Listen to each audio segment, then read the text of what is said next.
Sekian tahun menjalani kehidupan sebagai selebritis ternyata tak selalu mulus. Daniel Mananta yang selama ini jauh dari gosip akhirnya diterpa rumor. Daniel disebut-sebut sudah menikah, bahkan kabarnya sudah memiliki anak.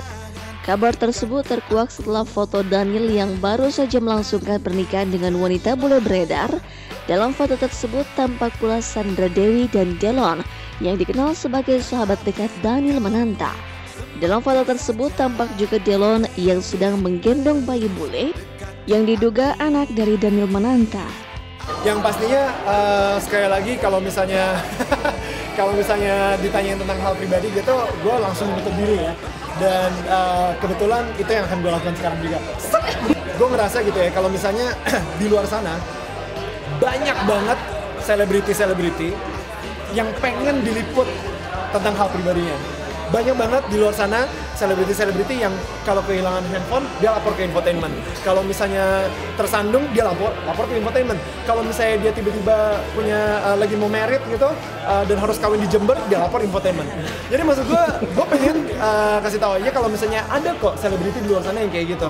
Tapi sayangnya gue bukan public figure yang pengen menceritakan hal pribadi gue apapun yang terjadi sama gue gitu.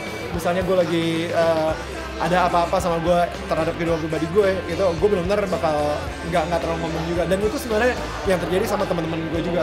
Kayak misalnya ya banyak lah. Jadi misalnya kayak ya apa yang terjadi di keluarga gue gitu, itu gue nggak bakal share juga gitu ke orang-orang. Sebagai presenter yang kerap muncul di layar kaca, membuat nama Daniel Mananta melambung sebagai seorang public figure. Dan segala resikonya ia siap mengais rezeki di jagat hiburan. Namun sebagai selebritis, banyak orang yang ingin tahu kehidupan pribadi Daniel. Sayang, mantan VJ MTV tersebut bukan tipe selebritis yang suka mengumbar masalah pribadi. Gue justru seneng banget ya ada gosip, maksud gue maksudnya gitu, gue digosipin itu, gosip gue sama Syahrini, gosip gue sama lagi digosipin kawin gitu. Untungnya gosip gue gak kawin di Amsterdam sama laki gitu kan, jadi maksud gue masih aman gitu. yang penting itu sekarang ini gue, kalau kata Lady Gaga nih ya, it's better, lebih baik orang ngomongin lu daripada orang gak ngomongin lu sama sekali gitu. Jadi maksud gue kalau misalnya gue bersyukur banget dan gue berterima kasih banget sama teman-teman wartawan media semuanya karena masih penasaran sama kehidupan pribadi gue. Daripada kalau misalnya Daniel lewat itu udah gak diinterview lagi ya, kan gue sakit gitu kan. Jadi ya sekarang ini gue masih seneng banget aja, cuman tetap aja gue menghargai kalian sebagai seorang profesional dan gue sendiri juga gue juga minta kalian menghargai gue sebagai seorang profesional yang emang minta kehidupan pribadi